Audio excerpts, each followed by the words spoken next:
Evening, everybody. I'm signing in early, and so kind of moved and grateful that I'm being joined by Kimmy and Zoe Doyle in a few minutes, and going to talk about their experience of being bereaved by 9/11. As I think maybe everybody on the planet knows, it's 20 years tomorrow. That is the anniversary of 9/11. And so I'm going to be talking to them, and do please ask questions. Obviously, I don't know what they will answer and what they won't answer. I haven't seen them join me yet, but I hope they're joining me soon. I've never met them before. I have been amazingly moved by, there we are, what's that? There we are, they're there. So they're going to join us in a minute, I hope. They've just asked, Team Frank is unable to join. I'll try again.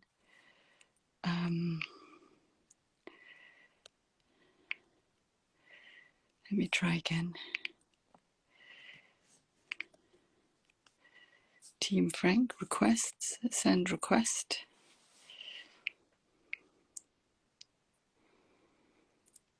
Tell me where you are. Ah, there you are, Kimmy and Zoe.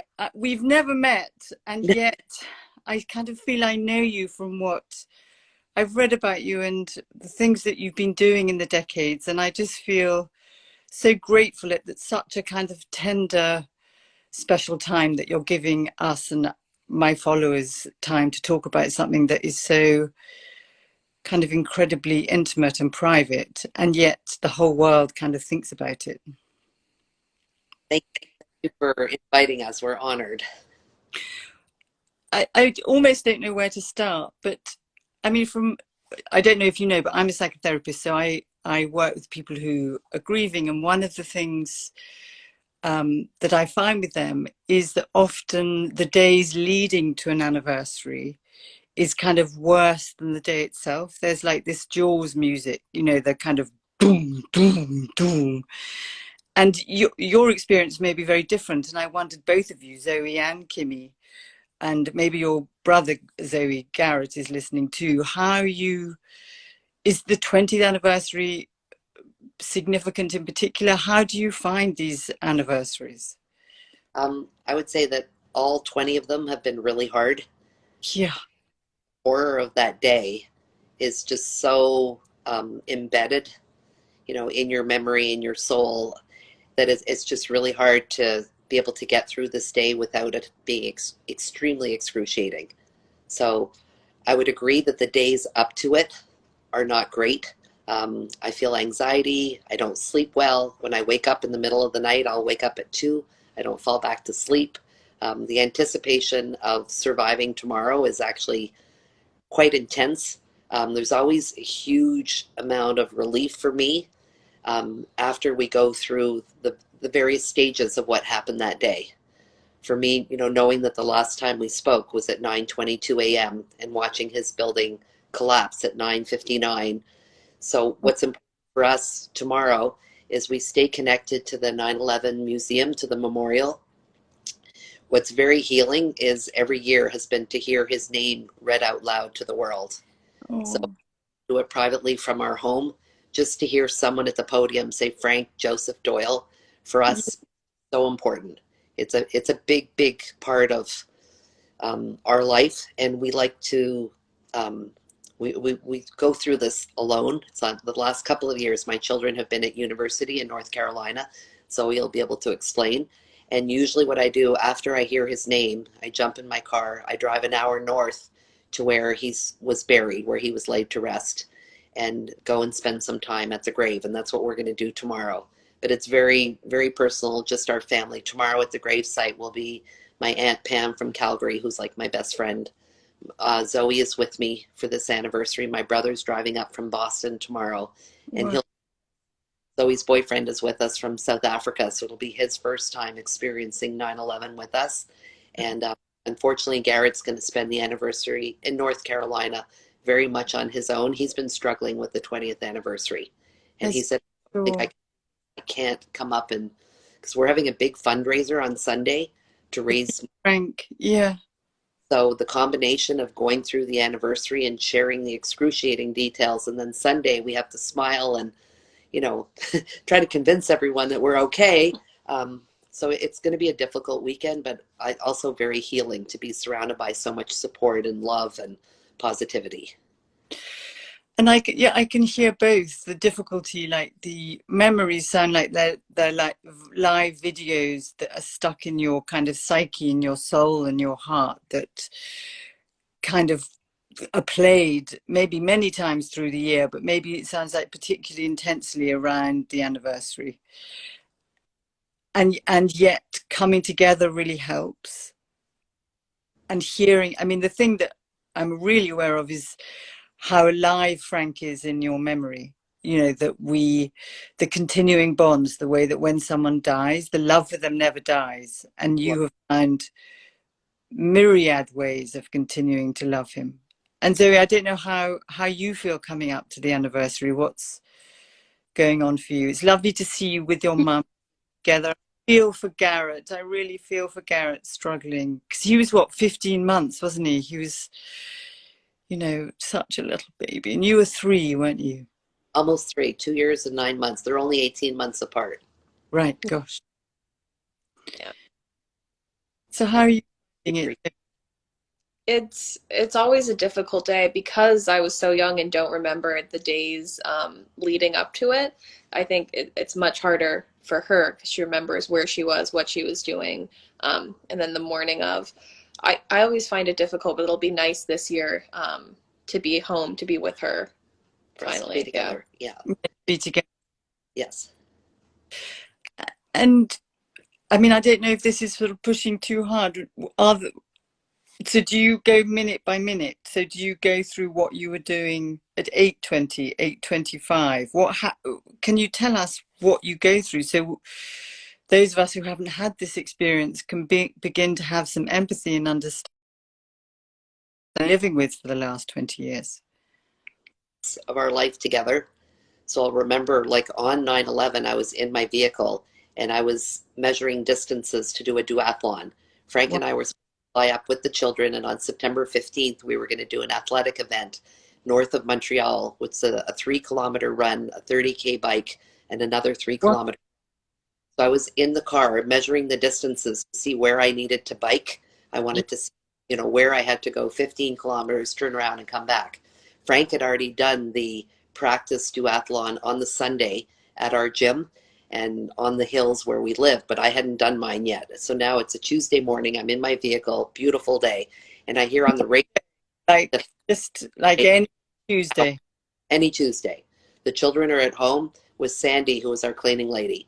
So I left the house very quickly. I don't have a phone with me. I don't even remember if I had a cell phone back then. I don't even think I had my own cell phone. I heard the news on the radio that a commercial aircraft had hit the towers. I didn't know if it was Frank's building. They didn't say the North Tower. I just raced home as quickly as I could.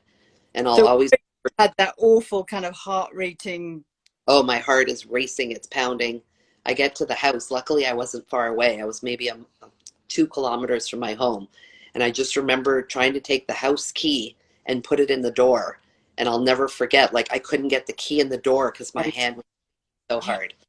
As soon as I got in the door, I went straight to we have a phone that's a landline with one of those long cords. This is 20 years. Yes, this one had phones. Yeah. Office. And right away they answered the phone. They said, Frankie, what one? It's Kimmy. So all of a sudden I'm like, okay, he's alive. He's okay. So he picks up the phone, and the first thing he said was, if you think we got rocked in 93, he said this was 10 times worse. Because there was we 93. both through the World Trade Center bombing. Yeah. So I was in my office in 7 World Trade on the 42nd floor, and it took me 2 hours to get out of the building when the bomb erupted.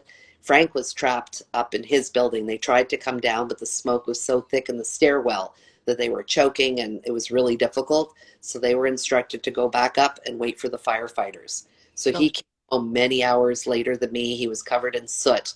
Um, and it was scary, but we didn't realize that the mission that day was to bring down the World Trade Center. We knew that it was a terrorist attack. We knew that it was bombs in a van, but never in my wildest dreams would I have imagined that, the goal was to bring down those two towers and that they could actually do it. So Frank's company continued to work into World Trade, from 93 up until the attack in 2001. So when the first plane hit the first tower, he told me that he was thrown to the floor. That's how strong the impact was in his building. wow. And he told me that his colleagues were over in front of the windows and they're watching people jump to their death. He's like, Kimmy, I can't look. And I'm like, Frank, I'm like, listen to me, get out of there. I Yeah. said, all I know is it's a commercial aircraft that's, in the building. And I said, best case scenario, your windows are going to shatter. And then I could tell that he was a little distracted. And he said, can you hear? And it was the intercom for the World Trade Center. It's called the Port Authority. So they said, this is the Port Authority. World Trade 2 is secure. Everyone's to remain in their offices. I said, I don't care. Get out of there. Yeah. I'm like, That's what they did at Grenfell Tower. They told everyone to stay. and the opening bell is at 9:30, and I was like, just go down, get a coffee. You'll have time to come back. But, in retrospect, now when I think about it, he was the head of the trading desk. He's one of the board members for KBW. It's not like he can just say, hey, guys, I'm leaving. My wife told me to go to coffee. A I'm lot good. of people report to him. Yeah. So he, very calmly said, call your mother, call my mom, tell them that I'm okay. It's not my building. And while I was making my calls, I had call waiting from my girlfriend who lived next door, my childhood friend. And she said, Kimmy, are you in front of the TV? And I'm like, no. She's like, Frank's building was just hit. Oh And my God.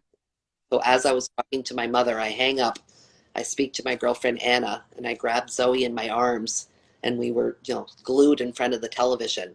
And then at 9:59, I mean, he calls me. He calls me at 9:22, and he, because I'd been trying to call him after his building was hit, tried to call him back, and all the lines were busy. So he called at 9:22 a.m. and he said, Kimmy, I'm calling you from the 87th floor.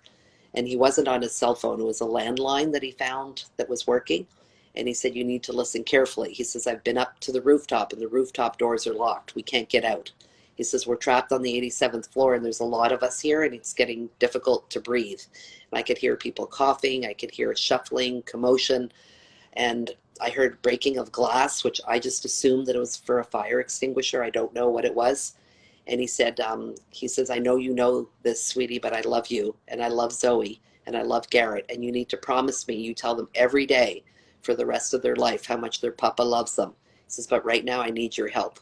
He said, you need to call 911, and you need to explain that we're trapped on the 87th floor, and there's a lot of us here. And then he hung up the phone. I called 911. They gave me a recording of my call. I called them at 9:24, which means that we spoke for you 2 minutes. 2 minutes. And then I'm in front of the TV and I'm watching and I'm holding Zoe and his building came down at 9:59. So there was Oh. an hour to get hit, but the first to collapse, so they had very little time. Yeah. And as you're speaking, it sounds like it's a kind of live video that you're playing that is kind of you. It's like it's you yesterday. So 20 years has passed, but as you're speaking, I can see that you still feel it. And Zoe, you maybe have heard your mum's story many times, but I imagine it's never something you just kind of hear and don't feel a great deal about. Yeah, no. I mean, it hurts, you know, Yeah. you share it. Yeah. And it hurts in your body. It looks like it's hurting. It hurts in your chest. It's physiological, isn't it? It's embodied. Yeah, absolutely. And so, I mean, I'm not going to take you through 20 years, but I guess, are there things that people listening who have been through maybe a different tragedy or, but a traumatic and sudden loss where, out of a clear blue sky, everything 1 minute is okay and the next minute your world is turned upside down. What are the things do you feel have helped you? Who has supported you? What enabled you to survive and to bring up two gorgeous children in the way that you have? I think what's helped me for the past 20 years And I think I was very fortunate. And I try to tell friends who are dealing with grief, whether it's a death in the family or a divorce or any difficult situation, a health issue, is to go get help. Because I, very shortly after 9/11, realized that I needed to talk to someone. And Yeah. I'd never been a therapist in my life, never thought I'd ever need to speak to someone. But I found myself 37 years old, and all I could think about was the what ifs. Yeah. Like had come out, when I told him to, what if, Ed. below the plane, you know, it was just excruciating because I'm 37, he's 9, and like, this can't be happening. I have babies that are 1 and 2. Like, Yeah. how do I do this?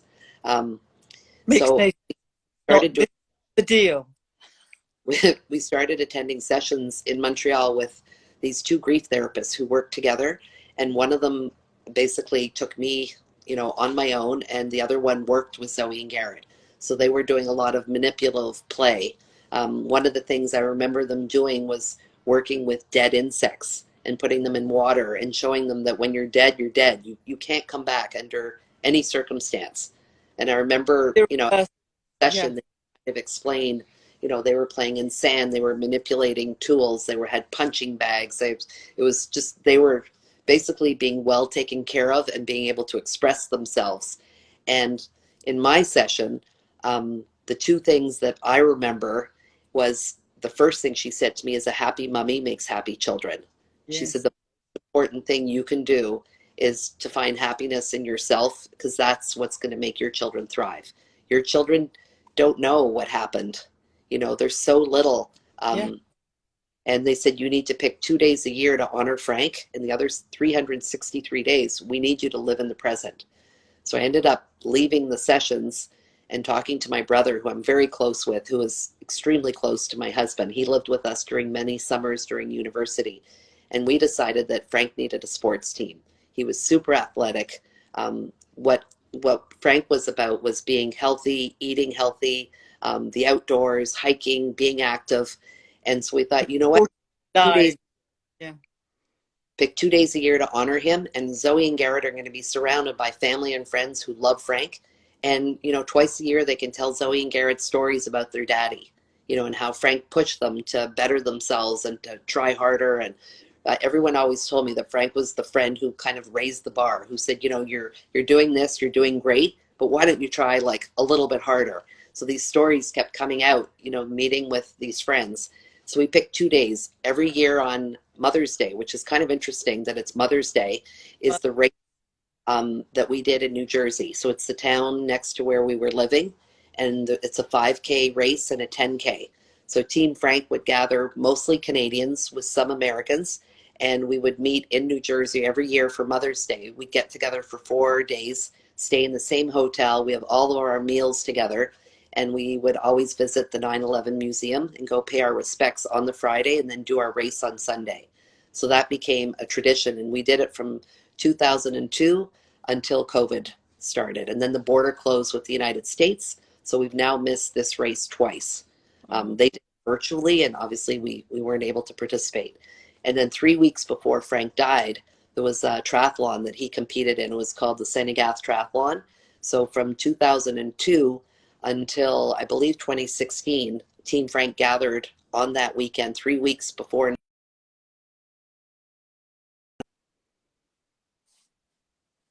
super sprint when she was 12 years old. So she swam 400 meters, she biked 12 kilometers, and then she had to run a kilometer. She's mini triathlon as a 12-year-old in honor of her dad. And then Garrett did the same thing. And from there, other events. So we gave shirts to friends who couldn't join. Yes. I mean, what I understand is that, that important step that you can't do this alone, that you No. need professional help too, so that you know what to do. And that, the thing that often children are often not told the truth about using the dead word and knowing that death is irreversible and that they must find a way of both being sad and happy children. And it sounds like you got the right support, but also that you were given permission by your therapist to love and miss and honor Frank and grieve him, but also permission to live and love and grow as a family. and that Yes, it by loving him and remembering him in the ways that you did with Team Frank, but also from your brother, from people around you, that it's the love of others that enabled you to survive absolutely. To this day. to I this mean, day. the amount of love and support that'll be around us on Sunday is really incredible. And we've never taken it for granted, how fortunate we are to have such wonderful family and friends and a community here that truly have helped us heal. And can I say the sort of read the comments that someone said you did a great job as a mum and brave bringing up such great children. And we feel your extraordinary pain and send you my utmost respect and love. Stay strong. Bless you, brave people. Thank you for sharing. People kind of value this dual kind of attitude that you've had is not forgetting and moving on or burying your pain, but allowing your grief to find ways of expressing it, but also finding a way of honoring who he was by living and being healthy and running that triathlon at 12. Unbelievable, unbelievable. I cried the whole time she's doing it. I'm like, I tell myself, you have to plug in the phone. Oh. Okay. Says low battery. So I imagine for your dad, I mean, when I've worked with young people whose fathers have died when they're very young, part of the work has been kind of you finding a relationship with him by talking to people that knew him, by having photographs, but also the great sadness when you see other families with their dads at Yeah, sports day, at yeah, school day, that's and very at tough. significant days, that of course he's in you and part of you, and maybe you even look like him and maybe you're as sporty as him.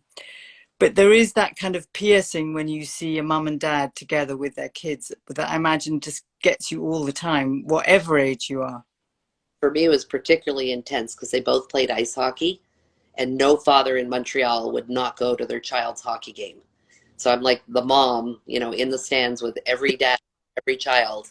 It was, very much in your face, but they were all very supportive, and a lot of the fathers would look out for my kids and, give them pointers and make sure that they didn't feel, it was very obvious to everyone around us that, dads are very into hockey, especially in Canada. So that Yeah. was for me that was challenging, but at the same time, we were on teams with really great families and they looked out for us. So Zoe, were you able to talk to your friends about it? Did they understand, or did you feel they didn't fully understand?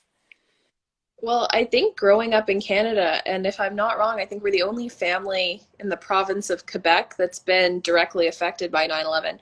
So when my brother and I were young and at school, no other kids really knew what 9/11 was, No. because parents thought it was traumatic and didn't want to tell their children about 9/11.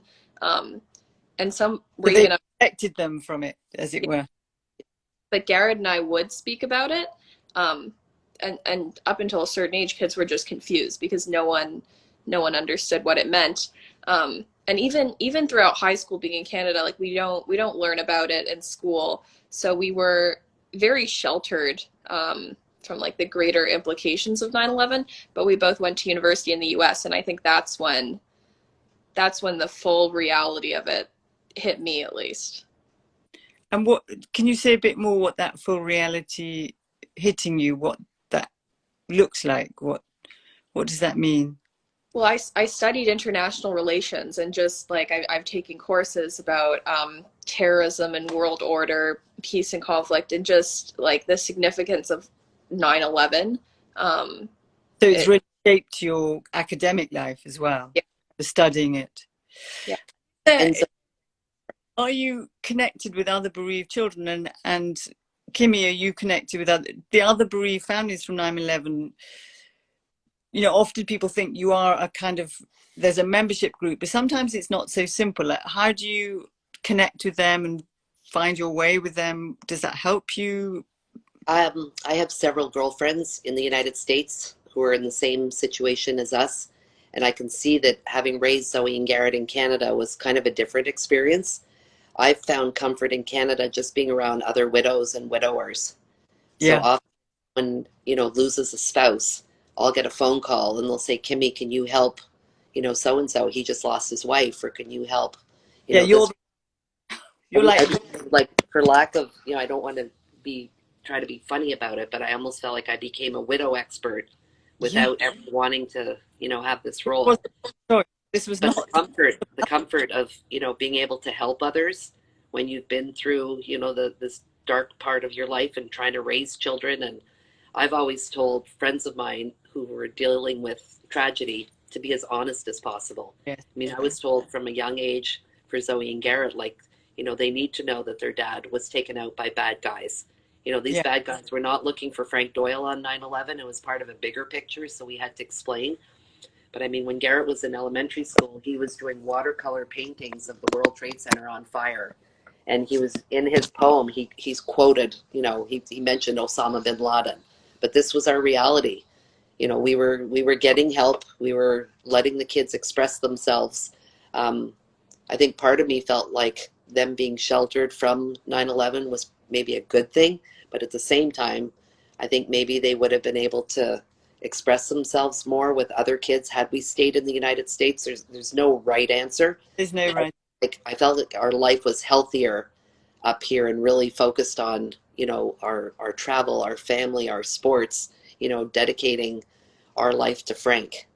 I think when the kids realized that something really big happened that day was on the 10-year anniversary, because it was a film crew that came to film them doing the triathlon.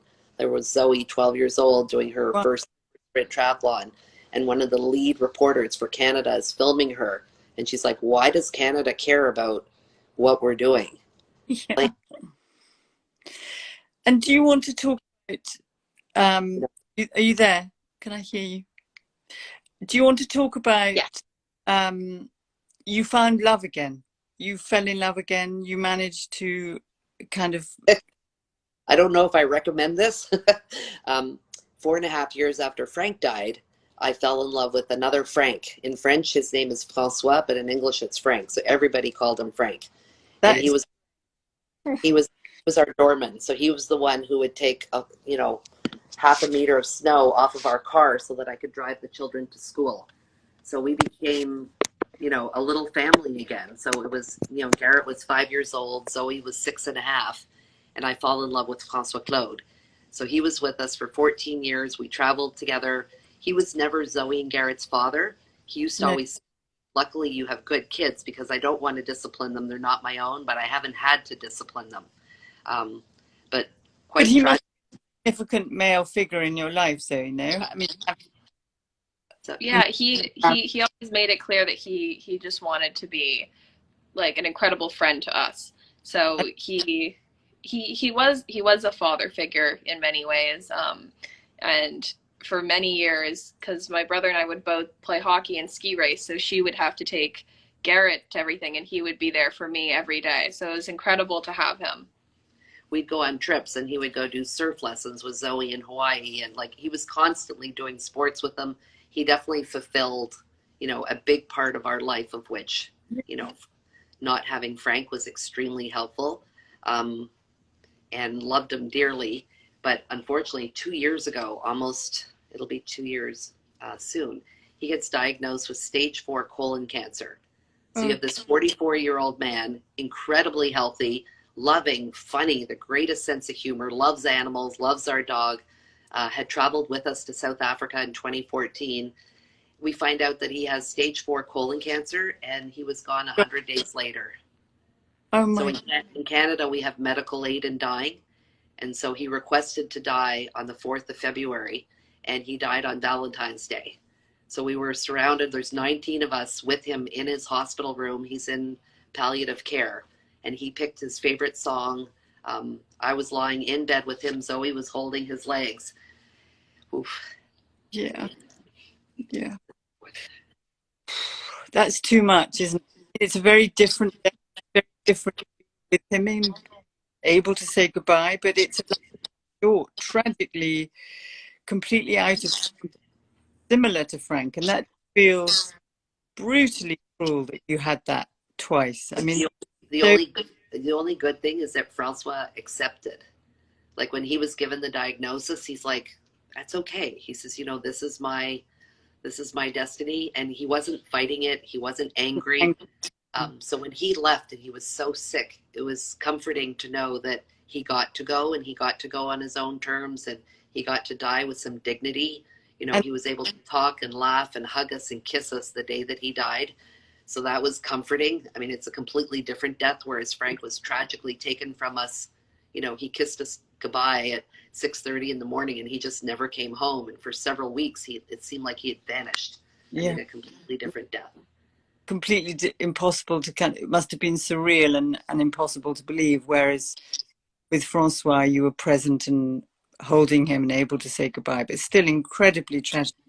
So sorry.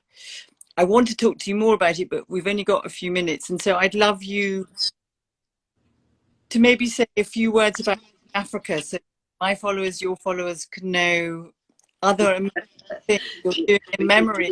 Maybe both of Frank in your life. I don't know if it's both of them that you feel like you're doing it for, just now I feel like I'm doing it for both Franks, although the yeah. foundation was created to honor Frank Doyle. In 2017, I decided to take this incredible sports team and bring them over with us to South Africa and start building schools. So in the summer of 2018, I think there was 28 of us who traveled to South Africa from Canada and the United States, and we Wow. completed our first preschool project. And then the second school we completed in 2019, third in 2020, Three. and Zoe and I just came back in June where we completed our fourth school in South Africa. Schools. Oh my God. Yes. So we're building preschools as Frank's legacy in remote areas of South Africa near the Kruger National Park. And our goal for the 20th anniversary of 9/11 is to build 2 schools next year. So we have donors who've contacted us who want to come with us to South Africa, who want to come into the communities and help paint and help complete these school projects. We do huge food deliveries because the food scarcity has been absolutely unimaginable during COVID. Yeah. So we've been getting support. We have support out of the UK. We have donors in Cyprus and Germany, all over the United States, right across Canada. It's just been really heartwarming. And now, since Zoe and I have been spending more time in South Africa, we've getting a lot of support from South Africans who realize that there's this Canadian American family who've decided to, Taught give them. back the gift of education to an Yeah. area that's got, very little help right now. And Yeah. so it's been really rewarding and very healing. It sounds incredibly healing. Like it never stops the pain of missing both your husbands and so your father and stepfather. But there is something healing about making a difference and transforming his memory to build a future for lives of children that he would be so proud of, and that feels like growth. That it's, people talk about post-traumatic growth, not in the way of like you get over something or this awful expression of time heals. That isn't, but that you can find a way of living your life that honors and remembers, transforms the pain into something that is greater than you could have ever imagined maybe 20 years ago. Absolutely. Yeah. Well, I mean, I think you're both amazing. And so there's someone from South Africa who says they're sending you love. From Oh, wonderful family, the most amazing team. So happy to be part of it. So beautiful. You're both amazing. Such an inspiration. Sending love and prayers to you. Yeah. So I'm very loath to say goodbye, but I also know that your time is precious, and this is a very precious time, these next kind of few days for you. So I will stop, but it does feel that the love that you have for Frank and that you have for each other is what enables you to survive, and the oh, love. And if there's any message in the face of terror and the terrible things that are happening around the world, including Afghanistan right now, it is that we need to love and connect with each other. And you two are absolutely, and I'm sure Garrett as well, and I hope Garrett listens to this. You are kind of extraordinary living embodiment of what you can do, that you didn't turn to hate and vengeance and revenge. You turned to love and healing and helping children. it was interesting because early on they kept saying you're going to get angry. That's a stage of grieving is anger. I've never been, I've been sad. Yeah. When I go into these communities in South Africa in June, one of the directors of our first school, she says, every time I see you, you're crying. I said, yes, but I'm not crying tears of sadness. I'm crying tears of joy. I Yes. said, I do cry a lot. I'm very sensitive. But I said, I'm just so thrilled to be here and to see these children, you know, in their school and getting a hot meal and seeing their mothers being able to go look for a job or to take a class. Like, it is so incredible to be able to do what we're doing. It's just an incredible gift to be able to have experienced this, and that this has been our vehicle of healing. If I I, can, I your do cry. So band happy. speaking, it feels like having talked about the pain at the beginning that sort of crunches down as you think about South Africa and the schools and those children, it feels like it kind of opens you and brings you light and warmth. Yes. Yes. So I give you a big hug. I wish I was in a room with you and I could give you a hug. Maybe we can speak again. I'll think. Thank you so much. We're so honored to be able to, just talking about Frank is healing. I mean, I think Yeah. it's really important to be able to talk about the people that you love and that you miss, and you know, hopefully people aren't tired of having us share our story. But if it's helping kids in Africa, I'm hoping that it's all okay. So anyone who wants to support Kimmy and Zoe, to follow you on Team Frank. Africa, yes. Okay, and maybe we'll we'll put a link when I post this. Yes, the Amazing. website that has all the photos of the schools, and there's an interview on the website that kind of tells the whole story on our website, but it's teamfrankafrica.org. Okay, teamfrankafrica.org. I'll put that in. So thank you. I send you much love and take care. Thank you. Thank you so Take care. much. Bye. Still morning there, obviously. Yes.